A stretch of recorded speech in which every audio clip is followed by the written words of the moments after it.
السلام علیکم، آپ دیکھ رہے ہیں پروگرام نیا پاکستان، میں ہوں مبشر ہاشمی۔ ناظرین، لاہور میں غیر ملکی خواتین کے مبینہ اغوا اور گینگ ریپ کے اسکینڈل میں ہر گزرتے دن کے ساتھ اہم سوالات اٹھ رہے ہیں۔ متاثرہ خواتین اور پولیس کے مطابق غیر ملکی خواتین کے ساتھ لاہور میں یہ واقعہ 29 جون کو پیش آیا تھا، جس کے بعد 2 جولائی کو پولیس نے ان خواتین کو بازیاب کروانے اور ملزمان کی گرفتاری کا دعویٰ کیا۔ اس کیس میں نائب وزیر اعظم اسحاق ڈار کے نواسے اور وزیر اعلیٰ پنجاب مریم نواز کی کابینہ کے رکن علی ڈار کے بھانجے رضا ڈار مرکزی ملزم ہے، جن کی وجہ سے اس پورے کیس نے سیاسی رنگ بھی اختیار کر لیا ہے۔ اور سینیٹر فیصل باوٹا کے بعد پی ٹی آئی نے بھی آج نائب وزیر اعظم اسحاق ڈار سے استعفے کا مطالبہ کر دیا ہے۔ اہم بات یہ ہے کہ اسحاق ڈار کے نواسے رضا ڈار اس وقت اپنے دیگر 3 ساتھیوں کے ساتھ 5 روزہ جسمانی ریمانڈ پر پولیس کی تحویل میں ہیں، جبکہ کل پولیس نے اس کیس سے جڑے مزید 4 ملزمان کو گرفتار کیا ہے۔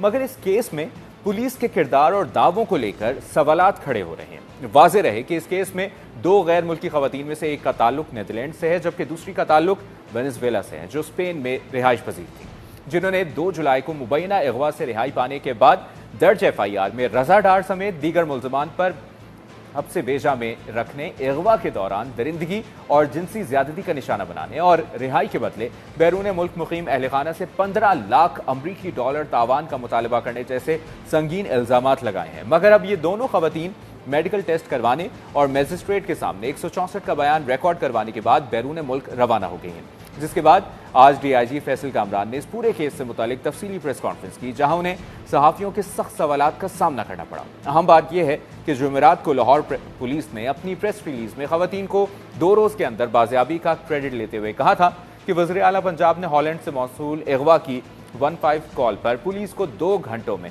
خواتین کی بازیابی کا ٹاسک دیا تھا، جس کے بعد 2 گھنٹے میں دونوں خواتین کو بازیاب کرا لیا گیا۔ مگر کل اس حوالے سے جو فوٹیجز سامنے آئی اور خواتین کے 164 کے بیان نے پولیس کے دعووں پر سوال اٹھا دیے ہیں، کیونکہ فوٹیجز میں دیکھا جا سکتا ہے کہ خواتین خود گاڑی سے اتر کر بھاگی اور ایک دکان میں پناہ لی، جس کے بعد ایک خاتون نے بیرون ملک اپنے والد کو کال کی، جنہوں نے پولیس کو معاملے سے آگاہ کیا اور پھر پولیس ان خواتین تک پہنچنے میں کامیاب ہوئی، جس پر آج DIG آپریشنز فیصل کامران نے وضاحت کرتے ہوئے کہا کہ پولیس لاہور سمیت مختلف شہروں میں ریڈ کر رہی تھی، اسی لیے اغوا کاروں کو پتہ چل گیا ہوگا کہ پولیس پیچھے ہے، اسی لیے ملزم نے لڑکیوں کو گاڑی میں بٹھایا اور کہا کہ پیسے آ گئے ہیں، چلیں آپ کو ایئرپورٹ چھوڑتا ہوں، اسی لیے خواتین کی رہائی ممکن ہوئی۔ میں 2-3 چیزیں ذہن میں رکھیں کہ سرگودے میں ریڈ ہو رہا ہے، شادرہ والے گھر پہ ریڈ ہو رہا ہے، ڈیفنس میں ریڈ ہو رہا ہے، لوگوں کو پتہ لگنا شروع ہو گیا کہ ان کی بی پارٹیز میں پولیس پیچھے پہنچ رہی ہے۔ امیڈیٹلی یہ ہوا کہ وہ جو ملزم تھا وہ ان دونوں خواتین کو گاڑی میں بٹھا کے ان کو یہ کہہ کے، جس کا ثبوت 164 کی اسٹیٹمنٹ میں لکھا ہوا ہے، ان کو یہ کہہ کے کہ جی بس ٹھیک ہے پیسے آ گئے ہیں، آئیں میں آپ کو چھوڑ دیتا ہوں ایئرپورٹ۔ بھٹا چوک پہنچ کے یہ لڑکیاں سمجھتی ہیں کہ شاید یہ ایئرپورٹ نہیں لے کے جا رہا، وہ گاڑی سے چھلانگ مارتی ہیں اور نکلتی ہیں۔ جیسے ہی گاڑی سے نکلتی ہیں، ان لڑکیوں کا باپ، کیونکہ ان لڑکیوں سے رابطے میں ہوتا ہے through voice message, WhatsApp, conference call ہوتی ہے ASP ڈیفنس کی اس کے کارلوس سے، اور وہ بیٹی کو بھی جوائن کرتا ہے بیچ میں، اور وہ بتاتی ہیں کہ ہم یہاں سے نکل آئی ہیں اور ہم بھاگ آئی ہیں۔ اب سب سے پہلا کام ہو گیا کہ لڑکیاں ریکور ہو گئی۔ اس کے علاوہ اس کیس میں ایک SHO کی معطلی پر بھی سوالات کھڑے ہو رہے ہیں، جنہیں رات گئے میجسٹریٹ کے گھر میں داخل ہونے پر معطل کر دیا گیا تھا، جس پر آج DIG سے سوال ہوا کہ وہ SHO گیا تو آپ کے حکم پر تھا، تو کیا آپ کو استعفیٰ نہیں دینا چاہیے؟ کسی بھی ریپ کے وکٹم کے لیے، کسی بھی ریپ سروائیور کے لیے یہ ضروری ہے 164 کی اسٹیٹمنٹ۔ اب جب 164 کی اسٹیٹمنٹ ان کی ہم نے لینی تھی تو اس کے لیے ایک درمیان میں چھوٹی سی کمپلیکیشن یہ آئی کہ ہم نے اپنے ڈیوٹی میجسٹریٹ سے رابطہ شروع کیا۔ ڈیوٹی میجسٹریٹ صاحب کی ان اویلیبلٹی کی وجہ سے، ان سے کانٹیکٹ نہ ہونے کی وجہ سے SHO کو وہاں پہ بھیجنا پڑا۔ وہ ایک چھوٹا سا اگلی انسیڈنٹ ہوا جس پہ میں معذرت خواہ بھی ہوں۔ اگلے دن صبح جاتے ہیں ان کو لے کے جج صاحبان کے پاس، وہاں پہ جج صاحبان ان کا جو اسٹیٹمنٹس ہے وہ ریکارڈ کرتے ہیں، اور اس کے بعد رات کو ہم نے اسی جو 3 جولائی کو ایک دن آگے ٹکٹ کیا تھا، اس پہ ان کو ڈچ ایمبیسی اور ان لڑکیوں کے اصرار پر ان کو فوری طور پہ ہم نے پھر روانہ کیا، ایئرپورٹ چھوڑ کے آئے۔ DIG فیصل کامران کہہ رہے تھے کہ 2 جولائی کی صبح 5 بجے خواتین کی فلائٹ تھی، اس سے پہلے ان کے میجسٹریٹ کو بیانات ضروری تھے، اس لیے ہم نے ڈیوٹی میجسٹریٹ سے رابطہ کیا۔ رابطہ نہ ہونے کی وجہ سے SHO کو ان کے گھر بھیجنا پڑا۔ اگر لڑکیاں بغیر بیانات کے چلی جاتی تو انٹرنیشنل میڈیا اور انٹرنیشنل فورمز ہم پر سوالات اٹھاتے۔ اس کے علاوہ اسی کیس میں باس نامی ایک کردار کو لے کر بھی سوالات کیے جا رہے ہیں کہ آخر یہ باس کون ہے، جس کے بارے میں متاثرہ خواتین کا کہنا ہے کہ باس دیگر ملزمان کو فون پر ہدایات دے رہا تھا۔ ڈی آئی جی فیصل کامران نے اس بارے میں بتایا کہ باس ایک وحید نامی شخص ہے جو ایک غنڈہ ہے۔ اس دوران صحافی نے کہا کہ باس علی ڈار ہے، پولیس اسے چھپا رہی ہے۔ تو سنیے ڈی آئی جی نے کیا جواب دیا۔ باس اس میں سے وحید نامی ایک شخص ہے جو کہ ایک گنڈا بیڈ کریکٹر ہے، جس کے اوپر پرابیبلی 10 بچوں کی وجہ سے ایک دفعہ ایک بندہ لیگل سسٹم سے ہو کے آ چکا ہے، یہ چھپا رہے ہیں اس کو، غلط بیانی ہے۔ اس پورے کیس میں اٹھنے والے سوالات پر بات کریں گے۔ ہمیں جوائن کریں وزیر اعظم کے سیاسی امور کے مشیر سینیٹر رانا ثناء اللہ صاحب۔ رانا صاحب بہت شکریہ آپ کے وقت کے لیے۔ سب سے پہلا سوال آپ کے سامنے یہ رکھنا چاہیں گے، یہ جو لاہور واقعہ ہے اس کی آپ کے خیال میں تحقیقات صحیح طریقے سے ہو رہی ہیں، کرائم برانچ صحیح طریقے سے کام کر رہا ہے، اور کیا پنجاب حکومت اس تمام تر معاملے پر اثر انداز تو نہیں ہو رہی؟ دیکھیں اس معاملے کو خواہ مخواہ جو ہے وہ اچھالا جا رہا ہے، اور ایک نان ایشو کو جو ہے وہ ایشو بنانے کی کوشش ہو رہی ہے، اور خاص طور پہ اس معاملے کو ہمارے جو معزز وزیر خارجہ نائب وزیر اعظم اسحاق ڈار صاحب ہیں، اور اس حوالے سے اس معاملے کو جو ہے وہ دائیں بائیں سے کھینچ کے جو ہے وہ ایک یعنی ایک ایسی صورت میں لایا جانے کی کوشش کی جا رہی ہے کہ ان تک جو ہے وہ اس کے اثرات پہنچے۔ حالانکہ اگر ان کا کوئی عزیز ہے بھی تو کسی عزیز خواہ اس کا کتنا ہی نزدیکی رشتہ کیوں نہ ہو آپ سے، آپ اس کے قول و فعل کے ذمہ دار تو نہیں ہیں۔ ہر انسان جو ہے وہ اپنے قول و فعل کا خود ذمہ دار ہے۔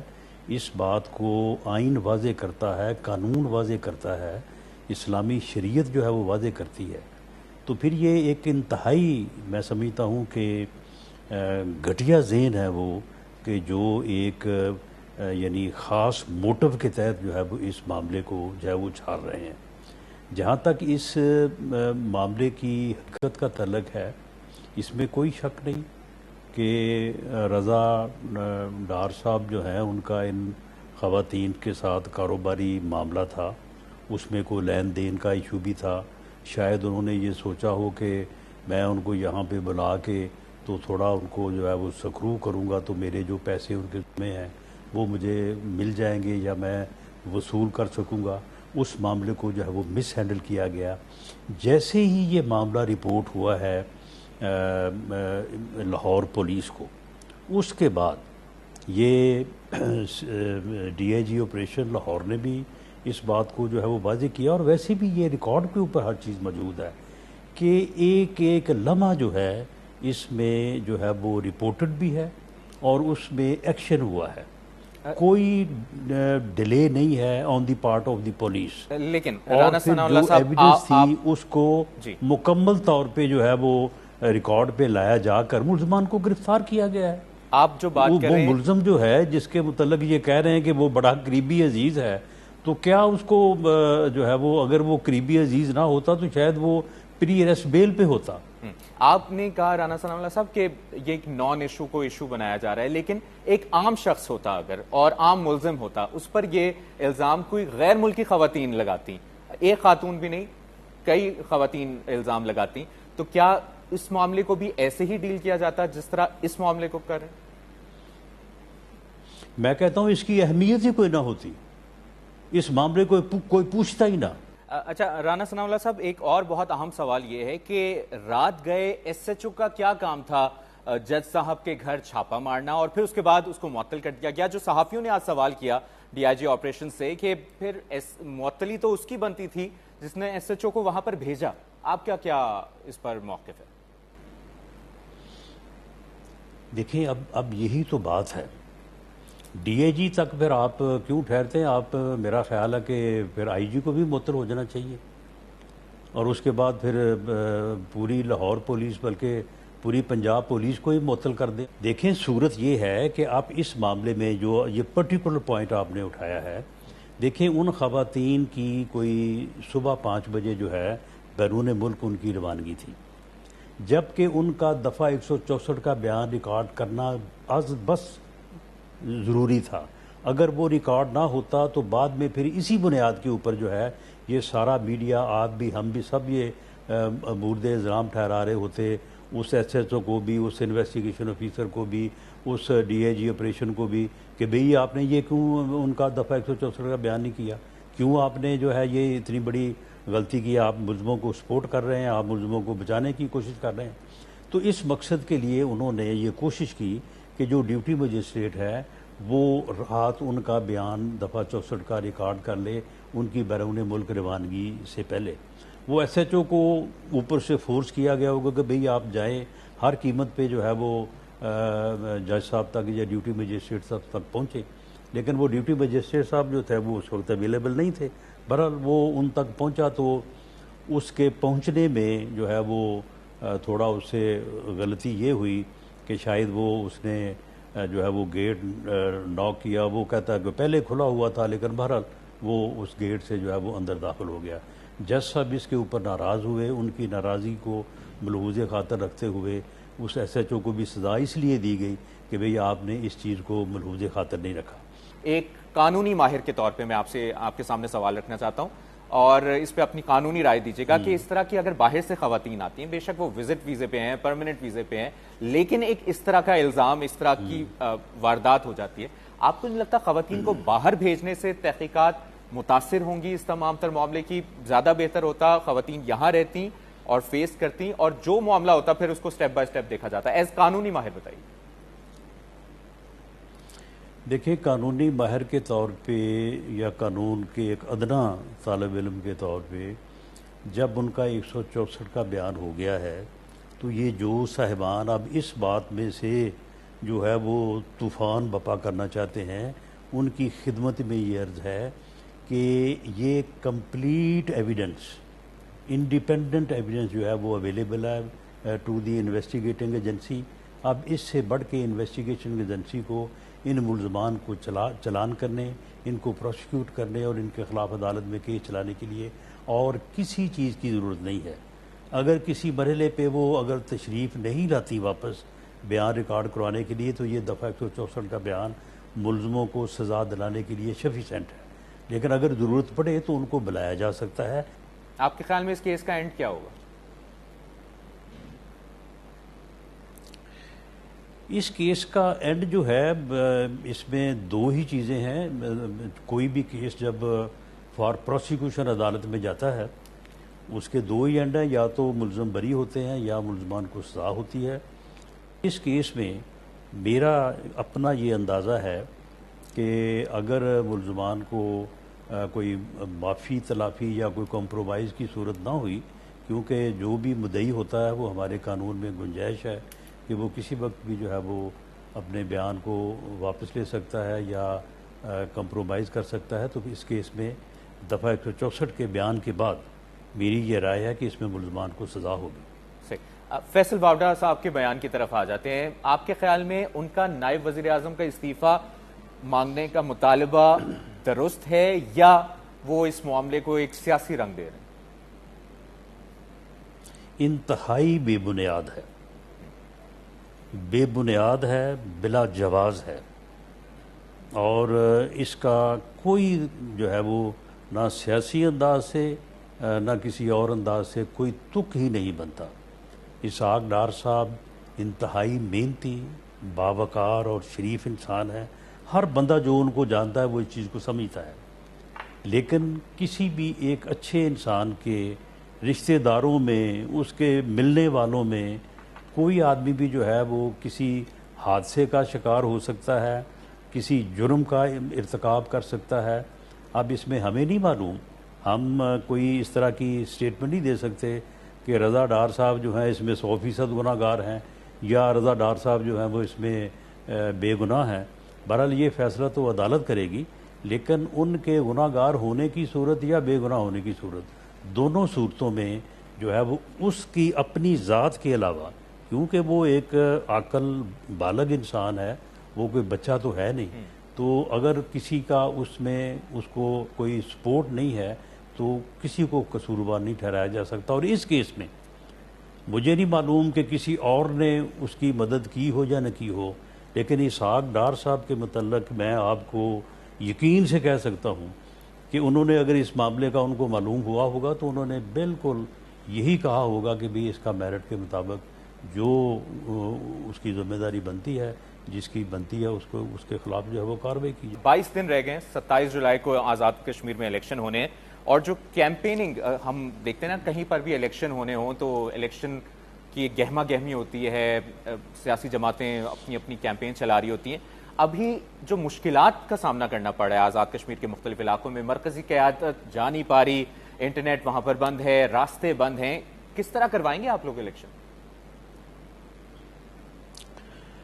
دیکھیں، یہ انٹرنیٹ کے بند ہونے یا کوئی راستوں کے بند ہونے کی جو بات ہے، اس میں جس حد تک پراپاگیٹ کیا جا رہا ہے یہ سچائی تو نہیں ہے، لیکن بہرحال کچھ علاقوں میں یہ چیزیں جو ہیں وہ یعنی سیکورٹی پوائنٹ آف ویو سے جو ہے وہ ان کو اختیار کیا گیا ہے۔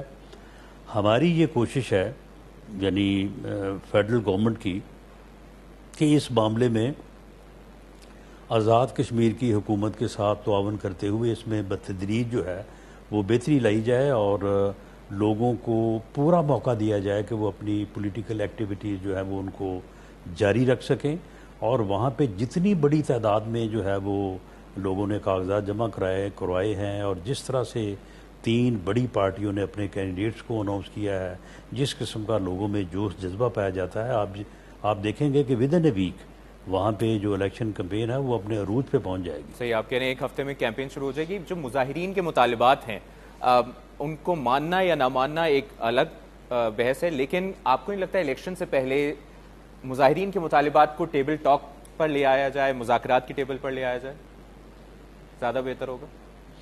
دیکھیں ٹیبل ٹاک پہ وہ مطالبات یا مذاکرات موجود تھے، ٹیبل پہ ہمیں چھوڑ کے وہ بھاگے ہیں۔ ہم آخری لمحے تک ان کو ریکویسٹ ہی کرتے رہے کہ آپ ٹیبل چھوڑ کے نہ جائیں، اور آپ یہ لانگ مارچ کی کال جو ہے اس کو مؤخر کریں، اور آپ اس طرح سے جو ہے وہ آپ جو ہے وہ انسانی جانوں کے نقصان کا باعث بنیں گے، تو آپ مہربانی کریں کہ آپ ٹیبل پہ موجود رہیں، اور ان ایشوز کے اوپر بات ہو سکتی ہے۔ الیکشن ہونے جا رہا ہے، نیا مینڈیٹ آئے گا، نئے لوگ الیکٹ ہو کے آئیں گے، ان سیٹوں کے متعلق اور دوسرے معاملات سے متعلق جو ہے وہ معاملات کو بہتر طور پہ ہینڈل کر سکیں گے، لیکن وہ لوگ خود جو ہے زبردستی ہمارے روکے اور ہماری ریکویسٹ کے باوجود وہ اس طرف گئے ہیں، اور انہوں نے وہ لانگ مارچ جو ہے وہ شروع کیا، جس کو سیکورٹی فورسز نے، آزاد کشمیر کی حکومت نے راولہ کوٹ تک محدود کر دیا ہے۔ اب وہ وہاں سے اس کو نہیں باہر لا سکے، لیکن وہیں پہ بھی میں سمجھتا ہوں کہ جو انہوں نے بات کی ہے مولانا فضل الرحمان صاحب سے، اور مولانا فضل الرحمان صاحب نے جو ان کو کہا ہے کہ آپ اس کو کال آف کریں، تو پھر میں آپ کی طرف سے یا آپ کے ساتھ بیٹھ کے بات کرنے کو تیار ہوں۔ میں سمجھتا ہوں کہ یہ بہترین آفر ہے، انہیں مولانا فضل الرحمان صاحب کی بات کو تسلیم کرتے ہوئے اسے کال آف کرنا چاہیے، اور اس کے بعد وہ مولانا کے ساتھ بیٹھ کے بات کریں۔ مولانا جو ہے وہ اس بات کو آگے حکومت تک جو ہے وہ لے کے آئیں گے۔ ٹھیک ہے، آخری سوال رانا صاحب، ایم کیو ایم کے رہنما ڈاکٹر فاروق ستار کچھ گلے شکوے ایک بار پھر کر رہے ہیں حکومت سے، تو اس بار ان گلے شکووں کو کس طرح سے ایم کیو ایم کو کیسے راضی کیا جائے گا؟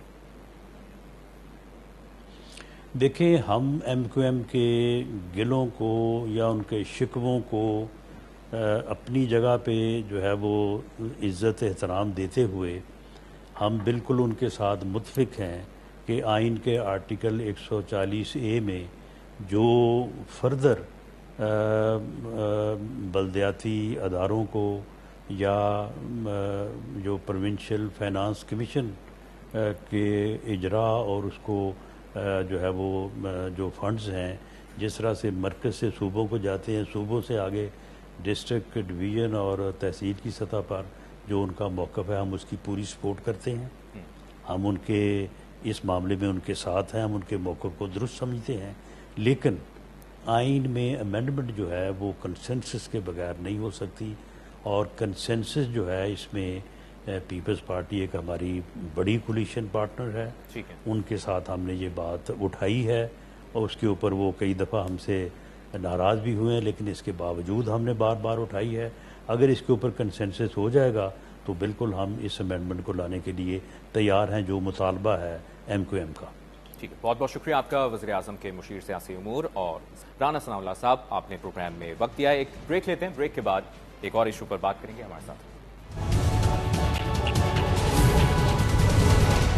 بریک کے بعد خوش آمدید. دورہ ویسٹ انڈیز اور انگلینڈ کے لیے آج پاکستان کی 16 رکنی ٹیم کا اعلان کر دیا گیا ہے، جس میں کچھ ایسے فیصلے کیے گئے ہیں جو بہت سے لوگوں کے لیے حیران کن ہیں، کیونکہ آج سلیکشن کمیٹی نے بابر اعظم کو ایک بار پھر کپتان ٹیسٹ ٹیم مقرر کر دیا ہے، جنہوں نے نومبر 2023 میں تمام فارمیٹس کی کپتانی سے استعفیٰ دے دیا تھا. اور بابر کے استعفے کے بعد قومی کرکٹ ٹیم کے کپتانوں کی تبدیلی کا ایسا سلسلہ شروع ہوا جو آج تک جاری ہے. سلیکشن کمیٹی کے رکن مصباح الحق نے آج اسکواڈ کا اعلان کرتے ہوئے کہا کہ کرکٹ میں تسلسل اہم ہے، تسلسل سے ہی کامیابی ملتی ہے، مگر پچھلے 2.5 سال میں پی سی بی مختلف فارمیٹس میں 8 بار کپتان کی تبدیلی کر چکا ہے، جو پاکستان کرکٹ بورڈ کے فیصلوں میں تسلسل کے سنگین فقدان کو واضح کرتا ہے. اس کے علاوہ آج ٹیسٹ اسکواڈ سے شاہین شاہ آفریدی، حسن علی اور نعمان علی کو بھی ڈراپ کر دیا گیا ہے، جبکہ سعود شکیل فٹنس مسائل کی وجہ سے اسکواڈ میں جگہ نہ بنا سکے. ان تمام فیصلوں کے پیچھے منطق کیا ہے؟ چہروں کی تبدیلی کے ساتھ کارکردگی میں بہتری کب آئے گی؟ بات کریں گے سلیکشن کمیٹی کے رکن اور نیشنل کرکٹ اکیڈمی میں ڈائریکٹر ہائی پرفارمنس جاوید سے. عاقب بھائی، بہت بہت شکریہ آپ کے وقت کے لیے. کئی سوالات آپ کے سامنے آج رکھنے ہیں دورہ ویسٹ انڈیز اور انگلینڈ کے لیے جو پاکستان کی 16 رکنی ٹیم کا اعلان کیا گیا ہے. اس میں بہت سے لوگوں کے لیے کچھ نام حیران کن ہیں، جس طرح بابر اعظم کو دوبارہ کپتان بنا دیا گیا، شاہین آفریدی کو ڈراپ کر دیا گیا. ان فیصلوں کے پیچھے سب سے پہلے اس پر بات کرتے ہیں، کیا منطق ہے؟ دیکھیں، جو کپتانی کو لے کے جو کافی عرصے سے یہ بات ہو رہی تھی کہ شان ایز کیپٹن 16 ٹیسٹ میچز میں انہوں نے کپتانی کی، لیکن اس طرح کے رزلٹ آ نہیں رہے تھے. اور کچھ چیزیں ایسی تھی کہ جو ہمیں فیل ہو رہی تھی کہ کنٹری بدل جاتا ہے، بالرز بدل جاتے ہیں، بٹ وہ جو کرنچ موومنٹ کے اوپر آ کے جو ٹیل اینڈرز کا رنز کر جانا، بس اور بھی کچھ ایسی چیزیں تھی کہ جو ایز کیپٹن اس طرح سے وہ رزلٹ آ نہیں رہے تھے. ان کو بھی 2-2.5 سال کا ایک عرصہ ملا، جو کہ میں سمجھتا ہوں کہ روز کیپٹن چینج نہیں ہونے چاہیے، بٹ جو کیپٹن کی کنٹینیوٹی یا کسی پلیئر کی کنٹینیوٹی اٹس بیسڈ آن کہ آپ کتنے کنسسٹنٹ ہیں. پرفارمنس کے بغیر تو بڑا مشکل ہو جاتا. اسی طرح سے ہم نے دیکھا کہ اس وقت جو اویلیبل پلیئرز ہیں اس میں بابر از اے ویری ایکسپیرینس پلیئر، اور جو ٹیسٹ فارمیٹ ہے اس میں ان کی ایک بہت بڑی کنٹریبیوشن ہے اور ایک سینئر پلیئر ہے. تو اسی کو ذہن میں رکھتے ہوئے آگے جو ویسٹ انڈیز اور انگلینڈ کا ٹور ہے، اور یہ لانگ ٹرم ہم نے سلیکٹرز نے بیٹھ کے بات کی ہے کہ دس از اے ٹائم کہ ہم ٹیسٹ کیپٹن کو چینج کریں، اور بابر از دی بیسٹ آپشن. ٹھیک ہے عاقب بھائی، اس پر بھی تفصیل سے بات کریں گے. بابر کی کپتانی، شان کی کپتانی کا ہٹ جانا. کچھ سوالات ہیں. شاہ نواز دہانی، کامران غلام، ابرار احمد، یہ کیمپ کا حصہ تھے، اور جو آپ نے 28 کو سلیکٹ کرنا تھا، ان تینوں کو کیوں نہیں سلیکٹ کیا گیا؟ دیکھیں، جو ابرار کا رول ہے وہ ایک اسپیسیفک رول ہے. جب ہم پاکستان میں کھیلتے ہیں تو ہم نے 2-2 3-3 4-4 سپنرز بھی کھلائے، بٹ جب آپ باہر جاتے ہیں تو وہ اگر آپ ٹیم کے اندر ایک سپنر ڈالتے ہیں نا، تو اس کا آپ کا جو پورا ٹیم کا بیلنس ہے اس کو سامنے رکھنا پڑتا ہے. جیسے کہ جو ٹیسٹ کرکٹ میں آپ عموماً کیپر کے ساتھ 7 پوزیشن بیٹنگ پوزیشنز کے ساتھ آپ جاتے ہیں، تو جو 8واں نمبر ہے، نمبر 8، یوزلی جو سپن آل راؤنڈر اس کو ہم کہتے ہیں، جو وہاں کھیلتا ہے، تو اس کا رول جو ہے وہ بالنگ اور بیٹنگ دونوں میں آتا ہے. اور بہت مشکل ہے کہ اس طرح سے کہ آپ کا ایک اٹیکنگ جو بالر ہے وہ اگر ایک کھیلے، تو ٹیسٹ میچز میں آپ کو پتہ ہے کہ جو ہم ایکسپیکٹ کر رہے ہیں، جس طرح کی پچز ابھی ان کی سیریز بھی ہو رہی ہے، اس کو بھی ہم دیکھ رہے ہیں، کافی گراس ہے، اور سپنرز کے لیے اس طرح سے کچھ اس میں مدد نہیں ہے. تو اس لیے ہم نے یہی سوچا کہ جو فنگر سپنر ہے دنیا میں اب جتنی بھی ٹیسٹ کرکٹ ہو رہی ہے، ہارڈلی ایسا آپ کو کوئی رسٹ سپنر نظر آئے گا. اس کو ہم لائے اسی لیے تھے کہ اگر کہیں ایک سچویشن سمجھ میں آئے تو ہی should be in the camp, اور اگر لگے کہ کوئی ایک رول کریٹ ہو سکتا ہے، جو کہ سارے سلیکٹرز نے پھر یہ فیل کیا کہ ول گو ود فنگر اسپنر کو زیادہ ایکوریٹ ہوتے ہیں. گھاس والی پچز کے اوپر بھی وہ ایک طرف سے فاسٹ بولرز کو سپورٹ کر سکتے ہیں بائی کنٹیننگ دا رنز, اور لمبے اوور کر سکتے ہیں, اور کنٹین کرنا گراسی پچ کے اوپر ایٹ ٹائم جو اسپنر آپ ایک کھلاتے ہیں اس کا زیادہ رول بن جاتا ہے. ٹھیک ہے عاقب بھائی, شان مسعود کو ہٹانے کی ضرورت کیوں پیش آئی؟ ان کی کارکردگی سے تو کچھ عرصہ پہلے اتنے سب متاثر تھے کہ ان کو ڈائریکٹر انٹرنیشنل کرکٹ بھی بنا دیا گیا تھا, اور شان مسعود ہمیں یاد ہے جب وہ انگلینڈ سیریز جیت کے آئے تھے تو انہوں نے اپنی کامیابیوں کو شان بال کرکٹ کا نتیجہ قرار دیا تھا. تو پھر آپ کو لگتا ہے کہ ہم نے ماضی میں بہت جذباتی فیصلے کیے ہیں اور کبھی کبھی بہت جلدی فیصلے کر لیتے ہیں؟ دیکھیں, شان کو ایز کیپٹن مور دین 2 years, اور جب میں نے ان کو اکتوبر 2004 میں جوائن کیا تھا تو انگلینڈ کی سیریز تھی, جب انگلینڈ کا ایک ٹیسٹ ہو گیا اور جا کے جس طرح سے ہم نے جا کے پچز کو تھوڑا چینج کیا, ٹیم کو چینج کیا, اسپنرز کو ڈالا. جی تو اس کے بعد پھر سچویشن ایسی آئی کہ آپ نے ہوم سیریز میں تو ہم نے ابھی تک سنس اکتوبر ابھی تک ہم نے کوئی ہوم سیریز میں کوئی ٹیم سے ہم کسی سے نہیں ہارے, چاہے وہ ٹیسٹ ہے, چاہے وہ او ڈی ہے, چاہے T20 ہے. بٹ پرابلم آ رہی ہے کہ آپ جب باہر جاتے ہیں, ابھی ریسنٹ جو ٹور ہے بنگلہ دیش کا, اس کے اندر ہم نے دیکھا کہ وہاں پہ کچھ ایشوز ایسے تھے. جی, وہاں سے 2 ٹیسٹ ہے, دونوں ہار گئے, اور ہار صرف آپ کپتان کے اوپر نہیں اس کی ذمہ داری کر سکتے, لیکن ایک انڈرسٹینڈ کرنا ہے کہ ایک سلیکٹرز کا رول ہے, ایک لارجر گروپ لائک 16 پلیئرز وہ سلیکٹ کرتے ہیں. پھر آن ٹور کیپٹن اور کوچ کی رسپانسبلٹی ہے کہ وہ ایک رائٹ کمبینیشن بنائیں, 11 کا جو میچ کی پلینگ 11 وہ اچھی بنائیں, اور دوسرا ٹاس کے اوپر کیا ڈیسیژن ہونا چاہیے. ہم نے فیل کیا کہ اس میں بھی ریلیکٹنٹ شو کی کہ اگر ہم ٹاس جیتے ہیں تو پہلے بیٹنگ کریں. 4th inning knowing the fact کہ پاکستان کی جو 4th inning performance recent past میں ٹیسٹ میں بہت کوئی اچھی نہیں ہے. دوسرا یہ کہ جو آپ کو یاد ہوگا پاکستان نے میچ بھی وہ ہارا ٹیسٹ میچ, اور اس میں 8 پوائنٹس سلو اوور ریٹ سے بھی پاکستان کے وہ نقصان ہوا. کچھ DRS کے ایسے مسائل تھے, 3-4 DRS جو لیے جا سکتے تھے, کیونکہ کیپٹن کی responsibility on ground slow over rate, DRS کے ڈیسیژنز, ٹاس کے اوپر ڈیسیژن کرنا. تو اس کی بیس کے اوپر ہی آپ کیپٹن کو جج کرتے ہیں, اس کی پرفارمنس کو گیج کرتے ہیں. تو ابھی آفٹر 16 گیمز وہ جو 4 میچز شان نے جیتے ہیں, اگر آپ دیکھیں گے تو وہ بھی سنس جو انگلینڈ کے 2 ٹیسٹ میچ اور پھر ایک ویسٹ انڈیز کا اور ایک ساؤتھ افریقہ کا.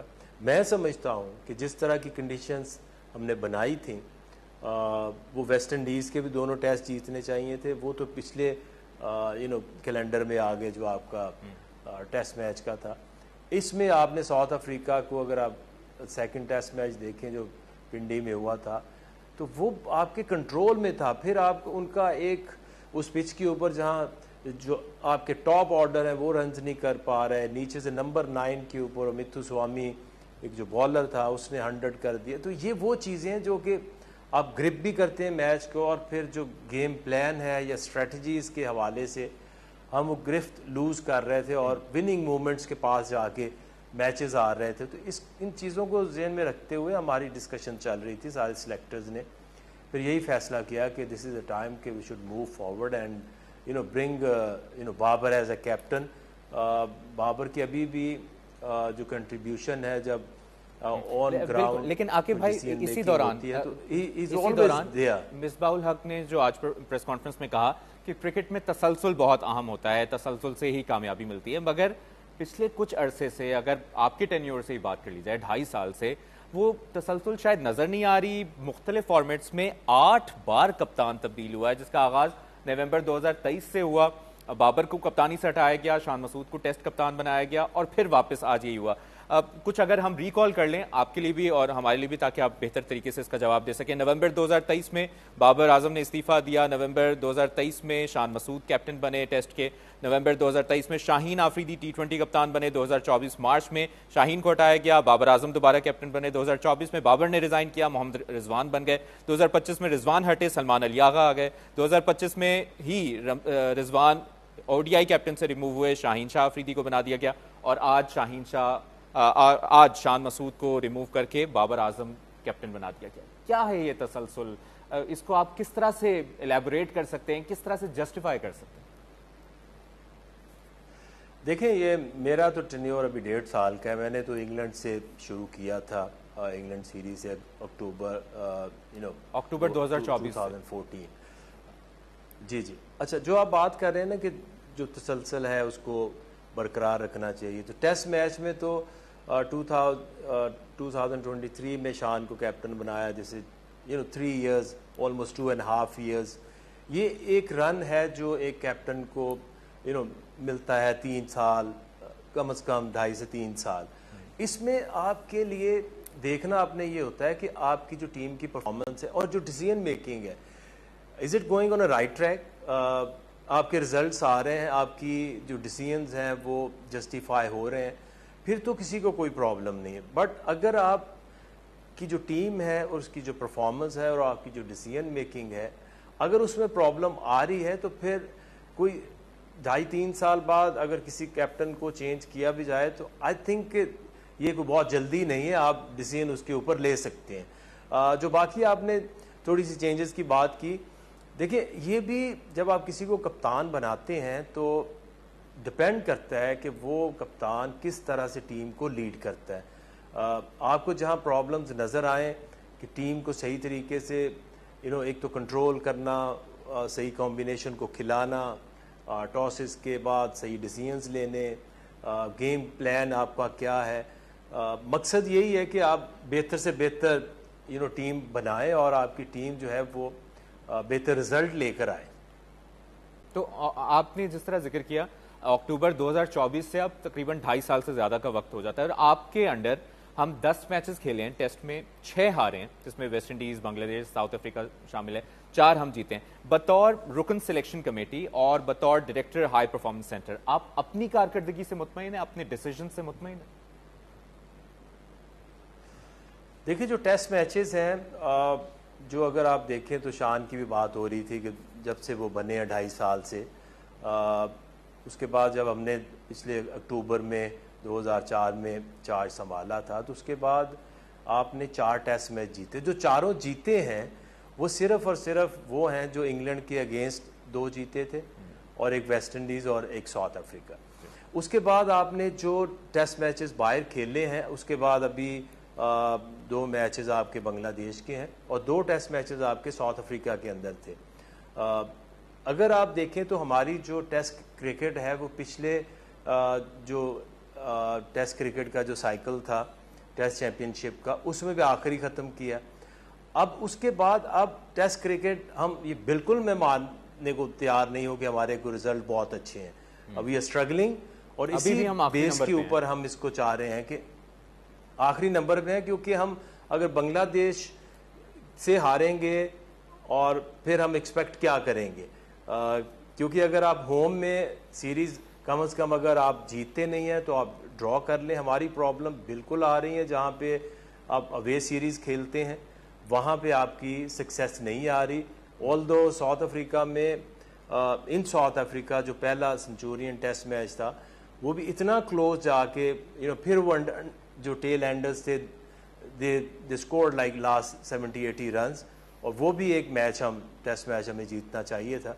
انہی چیزوں کو سامنے رکھتے ہوئے وہ وانٹیڈ ٹو موو فارورڈ اور ایسا کیپٹن لے کر آئیں جو کہ اس ٹیسٹ کرکٹ میں, دیکھیں ایونچولی جو سلیکٹرز ہیں ان کی اپنی ذمہ داری ہے اور وہ ہم ہمیشہ اس کو ایکسیپٹ کرتے ہیں, لیکن جو پلیئرز ہیں آپ کو پتہ ہے کہ یہ تھوڑا سا پچھلے کچھ عرصے سے جو پلیئر جنہوں نے بہت گیم کو آگے لے کے جانا تھا, اپنی تینوں فارمیٹ کے اندر انہوں نے کھیلنا شروع کیا, اور جو فوکس ہے ٹیسٹ کرکٹ کے اوپر وہ ایونچولی کم ہوا. جب تک آپ کے جو بالرز ہیں 20 وکٹیں نہیں لیں گے تو آپ ٹیسٹ میچ جیت نہیں سکتے, اور یہ سب سے بڑی پرابلم سامنے آ رہی ہے. آپ ہوم میں 4 ٹیسٹ جیتے, اس لیے جیتے کہ وہ اسپن پچز 3 اسپنر کھیلے اور انہوں نے وکٹیں لی. ہمارے جو فاسٹ بولرز ہیں وہ اس طرح سے ان کی کارکردگی نہیں آ رہی, پرابلمز آ رہی ہیں. بھائی یہی سوال اسپن وکٹس بنا کر نہیں جا رہی. ہاں, اسپن وکٹس بنا کر ہمیں جو تھوڑی بہت ونز ملی ہیں, لیکن آپ بطور خود فاسٹ بالر رہے ہیں, اور آپ کو نہیں لگتا کہ اسپیشلی اگر آپ کے ٹینیور کی بات کی جائے تو شاہین آفریدی کا پیس گرا ہے, انہیں ڈراپ کیا گیا ہے, نسیم شاہ کا پیس گر گیا, حسن علی کا پیس گر گیا, تو کہیں نہ کہیں فاسٹ بالرز کے ساتھ ہم مس مینج ہو رہے ہیں. فاسٹ بالرز کہاں غلطی آ رہی ہے؟ دیکھیں, جو ایک چیز سمجھنے کی ضرورت ہے سب کو, بلیم گیم آپ کسی کے اوپر بھی ڈال دیں, آئی ہیو نو پرابلم. جو ہماری غلطی ہوگی وہ بالکل مانیں گے. ایز بالر جب آپ کا فوکس زیادہ یہ ہو جائے گا کہ آپ نے سارا سال یا پچھلے 3-4 سال سے اگر T20 کے اوپر زیادہ فوکس کرنا ہے, اور ٹیسٹ میچز کی تیاری تو T20 سے ہو نہیں سکتی, آپ فرسٹ کلاس نہیں کھیلتے. یہ سب سے بڑی غلطی ان بالرز نے کی ہے کہ وہ اپنی 4 ڈے کرکٹ کے اوپر فوکس نہیں کیا, اور جب آپ 4 اوور T20 میں کرتے ہیں اور جب آپ ٹیسٹ میچ میں جاتے ہیں تو آپ کو 20-22 اوور کرنے پڑتے ہیں. تو یہ سب سے بڑی غلطی تو ایک یہ ہے. تو آپ تو پھر آپ کی ذمہ داری میں نہیں آ جاتا, ڈائریکٹر ہائی پرفارمنس سینٹر ہیں, سلیکشن کمیٹی کے رکن ہیں, آپ فاسٹ بالرز کو اس کام پر لگائیں کہ وہ ڈومیسٹک کھیلیں. ہم ان پر اگر ڈال دیں گے تو پھر تو کوئی بھی نظام نہیں بن سکے گا نا. دیکھیں, ایک تو چیز سمجھنے کی یہ ضرورت ہے کہ جب آپ کا ایک پلیئر, جب ان سے ہم پوچھتے تھے کہ تمہاری 4 ڈے کرکٹ میں تمہاری وہ جو نمبرز ہیں وہ پورے نہیں ہو رہے, you not playing 4 day cricket, تو وہ ایکسکیوز یہی آتا ہے کہ جی ہم T20 بھی کھیلتے ہیں, ODI بھی کھیلتے ہیں, اور ہم ٹیسٹ میچز بھی کھیلتے ہیں. لیکن ایک پلیئر کو اپنے آپ, اگر اس نے ٹیسٹ میچز کے لیے کھیلنا ہے تو اپنے آپ کو ریڈی کرنا پڑتا ہے. اسی پرابلم کی وجہ سے پچھلے دنوں میں ہم نے وہ جو سینٹرل کانٹریکٹ کا ایک نیا جو فارمولا آپ اس کو کہہ لیں یا ایک ڈرافٹ لے کر آئے ہیں کہ جس کے تحت اب ڈفرنٹ, اگر ہم نے اپنی ٹیسٹ کرکٹ کو ریڈ بال کو بچانا ہے تو پھر ان پلیئرز کے ساتھ بیٹھ کے ایک بات کرنی پڑے گی, کیونکہ ہم اب یہ بچے تو ہیں نہیں کہ ان کو ہم عاقب بھائی یہ الارمنگ نہیں لگا گراؤنڈوں میں زبردستی بھیجیں یا لے کر آئیں. آپ کو یہ بات آپ اگر جی بولیں میں یہ کہہ رہا ہوں کہ یہ بات الارمنگ نہیں لگی کہ بنگلہ دیش کے خلاف ہم جب کھیلے ہیں تو ہم 140 سے اوپر ہمارے فاسٹ بالرز نہیں جا سکے, اور ان کے فاسٹ بالرز جو قدرے کمزور ٹیم ہے وہ 140 بھی کراس کر رہے تھے, اس سے اوپر بھی جا رہے تھے. تو یہ الارمنگ نہیں ہے؟ بطور ایک فاسٹ بالر ہیڈ ہیں آپ, رکن سلیکشن کمیٹی ہیں آپ, یہ حیران کن ہے, الارمنگ ہے؟ بالکل الارمنگ ہے اور حیران کن بھی ہے. اور ہماری جو ہوم میں سپن پچز بنانے کی سب سے بڑی وجہ بھی یہ ہے کہ ہمارے فاسٹ بالر 20 وکٹیں نہیں لے رہے. ہمارے آنے سے پہلے بھی جو پہلا ٹیسٹ ہوا انگلینڈ کا, اور اس سے پہلے جو آسٹریلیا میں سیریز ہوئی, اس سے پہلے جو ٹیسٹ میچز ہو رہے تھے, فاسٹ بالرز 20 وکٹیں نہیں لے رہے تھے. اس کی بیس کے اوپر پھر ہم نے یہ دیکھا کہ کس طرح سے ہم ہوم سیریز جیت سکتے ہیں. کچھ ہمارے جو 1-2-4 میچز میں پوائنٹس بڑھے ہیں تو وہ بھی میچ جیت کے آپ کے بڑھیں گے. تو یہ تو پرابلم آ رہی ہے. آپ کے بھائی آپ کو نہیں لگتا پھر وہی گھوم پھر آ کے اگر یہ فاسٹ بالرز کے نام آ رہے ہیں تو اس کا مطلب ہے پچھلا کوئی ہوم ورک ہمیں اس کی ایگزیکیوشن نظر نہیں آ رہی, کوئی نیا ٹیلنٹ نہیں ہمارا سامنے آیا, کوئی نیا بالر نہیں سامنے آیا جو اس چیز کو طے کر سکے؟ بالکل صحیح کہہ رہے ہیں آپ, اور اسی وجہ سے ابھی یہ جو ہمارے ینگ بالرز ہیں, مائک ہیسن صاحب بھی یہی کہہ رہے ہیں, اس نے ابھی آپ نے دیکھا نہیں, دیکھیں اگر آپ کے پاس جو آپ کے بالرز ہیں, ایک بالر جب شروع کرتا ہے تو جب آپ 7-8 سال کی کرکٹ کھیل رہتے ہیں تو پھر you don't depend on somebody else کہ آپ کو وہ زبردستی گراؤنڈ میں بھیجے اور آپ اپنی جو ہے بالنگ کرائیں.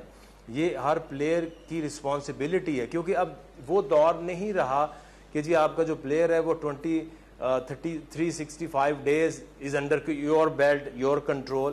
آج کا پلیئر جو ہے وہ 5-6 لیگیں کھیلتا ہے, دنیا میں ہر جگہ جاتا ہے, تو اس کی رسپانسبلٹی ہے کہ وہ اپنی وہ جو فٹنس ہے اس کو قائم رکھے. لیکن جو آنے والے بالرز ہیں ان کے لیے ابھی ہم پلان کر رہے ہیں کہ وہ اپنے کریئر کو اس طرح سے اپنے ٹیلنٹ کو ضائع نہ کر پائیں.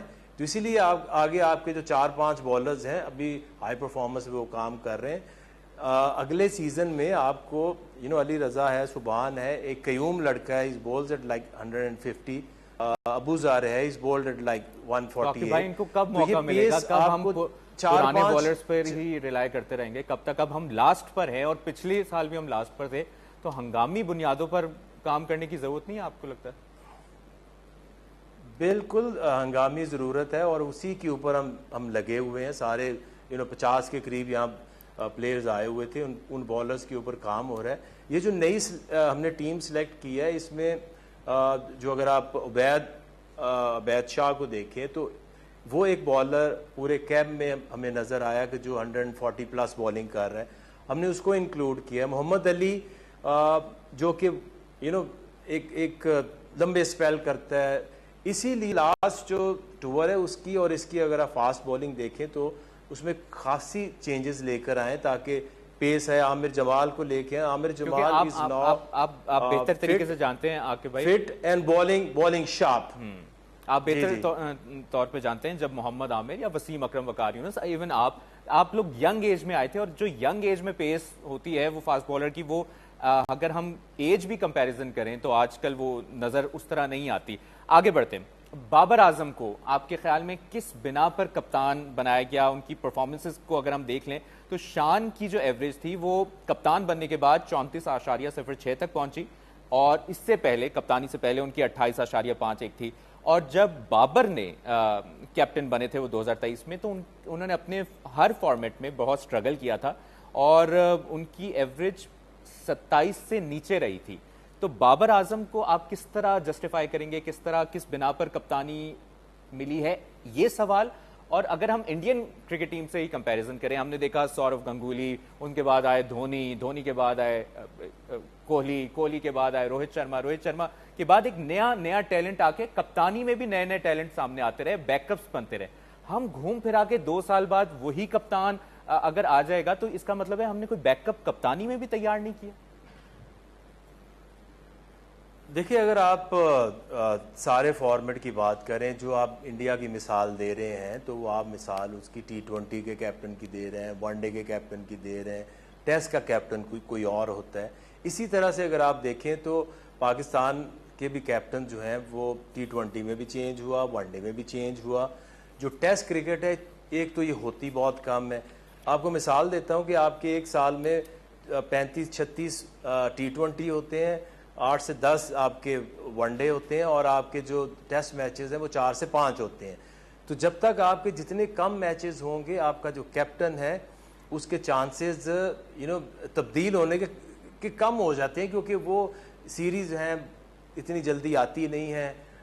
ایک سیریز آتی ہے, پھر اس میں 4-5 مہینے کا گیپ آ جاتا ہے, اور یہ آسان بھی نہیں ہے. یہ جو ٹیسٹ کرکٹ ابھی جو چل رہی ہے, اس میں آپ کا فوکس رہنا, اسی لیے یہ ہم نیا ایک سسٹم لے کر آئے تھے کہ جو ریڈ بال کے پلیئرز ہیں, کیونکہ ان کے 4-5 مہینے بعد ریڈ بال کے میچز آتے ہیں, تو ان کو ہم ایک اچھا کانٹریکٹ دیں اور ان کو فوکس کریں کہ آپ کو ہم لک آفٹر کریں. اگر آپ کی 4 مہینے کوئی سیریز نہیں بھی ہے تو آپ فرسٹ کلاس کھیلیں, آپ لیگوں میں مت جائیں, تاکہ آپ اپنے آپ کو بہتر کر سکیں. جو بابر کی آپ بات کر رہے ہیں, تو بابر کے علاوہ جو ہمارے پاس جو آپشنز تھیں, ساؤتھ کو آپ کو یاد ہوگا وائس کیپٹن بنایا گیا کوئی 1-1.5 سال پہلے, لیکن اس طرح سے اگر آپ دیکھیں تو ساؤتھ کی جس طرح ہم ایکسپیکٹ کر رہے تھے, ایک ہوتا ہے آپ کسی کو بنا دیتے ہیں, پھر اس پلیئر کے اوپر جو ساری ذمہ داری ہے کہ وہ کس طرح سے اپنی پرفارمنس, اپنی فارم کو لے کے چلتا ہے, اس طرح سے وہ گروم نہیں ہوا ساؤتھ شکیل. پھر ہم نے آغا کو دیکھا کہ آغا کو لیڈرشپ رول میں ہم لے کے آتے ہیں, آغا کو T20 میں کیپٹن بنایا. بٹ میری پرسنل ایک فیلنگ ہے کہ جو ایک پریشر میں جب اب ایک کیپٹن آتا ہے تو وہ کس طرح سے اپنی پرفارمنس کو اور ٹیم کو لیڈ کرتا ہے. ایک T20 کے بعد فوراً ہم آغا کو ٹیسٹ کی طرف ڈالتے تو میرا خیال ہے کہ وہ جو پریشر تھا وہ ضرور اس کے اوپر آتا. بابر چونکہ اب اتنی کرکٹ کھیل چکا ہے, اور انسان جب انٹرنیشنل کرکٹ کھیلتا ہے تو ڈے بائی ڈے وہ میچیور ہو سکتا ہے, وہ اپنے پریشر ہینڈل کرنا اسے مزید آ سکتا ہے. باقی اگر آپ پوری یہ ٹیم دیکھیں تو اس میں جو سینئر پلیئرز ہیں جن کا کوئی ایکسپیرینس ہے وہ زیادہ ہے نہیں. اسی دوران تو بابر کو بنانے کا یہ مقصد تھا. یعنی یہ وہی سوال ایک بار پھر میں کروں گا کہ اس کا مطلب ہے ہم نے کوئی فیوچر کیپٹن ڈیسائیڈ نہیں کیا, انہی ینگسٹرز میں ہم نے نہیں کیا, ہم گھوم پھرا کے اس پہ آ گئے. ایک دفعہ پھر اس پر آپ جو بھی بتانا چاہتے ہیں, اور آپ نے مختلف فارمیٹس کی بات کی کہ اس فارمیٹ میں نہیں کوئی پرفارم کر پایا تو دوسری جگہ کیپٹن ہونا چاہیے. شاہین شاہ آفریدی ٹیسٹ میں پرفارم نہیں کر پائے, ہم نے ان کو او ڈی آئی کا کپتان بنا دیا. ایک بندہ ٹیسٹ میں اپنی پرفارمنس نہیں جسٹیفائی کر سکا, ہم نے دوسرے فارمیٹ میں اس کو کپتان بنا دیا گیا. یہ کیسے جسٹیفائڈ ہے؟ اچھا, یہ ایسے ہے کہ test cricket is a 5 day cricket, اس کے لیے ایک ڈفرنٹ ایفرٹ چاہیے فاسٹ بولرز کے لیے, پلیئر کے لیے, بیٹسمین کے لیے لمبے رنز کرنا, کنسسٹنٹ رنز کرنا. 50 over is like fast bowler کے لیے 10 اوورز کرنے ہیں, اور بیٹنگ کے لیے ڈفرینٹ چیلنجز ہیں. T20 4 over for the bowlers, اور بیٹنگ سکل ڈفرینٹ ہوتی ہے. تو یہ آپ تو نہیں کہہ سکتے نا کہ اگر جو ٹیسٹ میں 20-25 اوور ایک ایفرٹ سے نہیں کر سکتا تو وہ ون ڈے کے 10 نہیں کرے گا. یہی تو میں کہہ رہا ہوں کہ ان کی زیادہ تر جو فوکس اور زیادہ تر جو پرفارمنس ہے, اگر آپ شاہین کی ون ڈے کی پرفارمنس دیکھیں تو ایکسیلنٹ نمبرز ہیں, لیکن اگر آپ ٹیسٹ کے دیکھیں تو کہ اس کے پیچھے بیک گراؤنڈ ہے کہ آپ نے کتنی اس کی پریکٹس کی ہے. اگر آپ سارا سال آپ وائٹ بال کے اوپر فوکس کریں گے تو ڈیفینیٹلی آپ کی جو وائٹ بال ہے اس کی آپ کی پریپریشن بھی زیادہ ہوگی, آپ کی پرفارمنس بھی ایسا ہوگی. لیکن یہ نہیں ہو سکتا کہ وائٹ بال آپ کا فوکس ہے, زیادہ کھیلتے ہیں تو ریڈ بال کی آپ کی پرفارمنس آئے. تو یہ کوئی ایسی ہارڈ اینڈ فاسٹ چیز نہیں ہے کہ دیر از نو ایون کمپیریزن کہ ٹیسٹ کرکٹ میں اگر پرفارمنس نہیں ہے تو وہ ون ڈے میں نہیں آئے. ٹھیک ہے, آخری سوال عاقب بھائی آپ کے سامنے. اب فیوچر کیپٹنز آپ ینگسٹرز میں کس کو دیکھ رہے ہیں کہ ہم اگر لانگ ٹرم پلان کر سکیں, جو آپ تسلسل کی آپ لوگ بات کرتے ہیں, کیا ایسا ہوگا کہ پھر ہم پرفارم نہیں کر پائیں گے, گھوم پھر آ کے پھر رضوان کو بنا دیا جائے گا کپتان, پھر شاہین آفریدی کو بنا دیا جائے گا, پھر واپس کہیں نہ کہیں ہم آپ سے بات کریں گے شان مسعود کو بنا دیا جائے گا؟ کوئی فیوچر کیپٹنز فیوچر پلان آپ کے ذہن میں ہے کپتانوں کو لے کر ینگسٹرز میں؟ دیکھیں, جو ٹیسٹ کرکٹ کی آپ بات کر رہے ہیں تو اس میں ابھی یہ 2 پلیئر ہم نے نئے ڈالے ہیں, ایک اذان ہے, ایک عبداللہ فضل ہے. باقی جو آپ کے پلیئرز ہیں یہ خاصی عرصے سے کھیل بھی رہے ہیں, شان ہے, بابر ہیں, رضوان ہے, سعود ہے, سلمان علی آغا ہیں. اب جو ٹیسٹ کرکٹ ہے اس کے اندر آپ کے نمبرز ہوتے بہت کم ہیں. آپ سال کے پچھلی اگر ایوریج دیکھی جائے 7-8 سالوں کی تو 6 میچز بھی نہیں بنتے. تو اس لیے ہم بابر کو بنا کے کیپٹن, اور پھر آئندہ دیکھیں گے کہ کون سا پلے, جیسے ساؤتھ کو ہم نے لائن اپ کیا تھا اس کی طرف ہم دیکھ رہے تھے, لیکن پھر آپ کو یہ دیکھنا ہوتا ہے کہ کیا یہ جس کو ہم نے وائس کیپٹن بنایا, جس کی طرف ہم دیکھ رہے ہیں, وہ اپنی گیم کو امپروو کر رہا ہے, اپنے آپ کو ایک لیڈرشپ کے لیے ریڈی کر رہا ہے یا نہیں کر رہا. ہم ڈیفینیٹلی دیکھیں گے کہ اس ٹیم کے اندر ریڈ بال میں ٹیسٹ میچز میں وہ کون سا پلیئر ہے کہ جو بابر کے ساتھ مل کے گروم ہو اور فیوچر میں آپ کے ایک اور پوائنٹ بس کلیئر کر دیجیے. مے بی اس وقت Agha can be option as vice captain, کیونکہ وہ کافی عرصے سے اگر آپ دیکھیں اس کی پرفارمنس بھی بہت اچھی ہے. ٹیسٹ کرکٹ میں ینگ مینز یہ بہت مشکل فارمیٹ ہے. It's not T20, it's not one day, it's a test cricket, mature cricket ہے. اس میں آپ کو ایک ینگسٹر کو جتنی تھوڑی اماؤنٹ میں کرکٹ ہو رہی ہے گروم کرنا بڑا مشکل ہے. But still Babar is there, اور بابر کی ایج ابھی ایسی نہیں ہے کہ ہم سوچیں کہ از نیئرلی 40 اور اس کے بعد ٹائم نہیں ہے. بہت بہت شکریہ آپ کا, member selection committee, director high performance centre Abid sahab. آپ نے پروگرام نیا پاکستان کو وقت دیا. ایک بریک لیتے ہیں, بریک کے بعد دوبارہ واپس آتے ہیں. ساتھ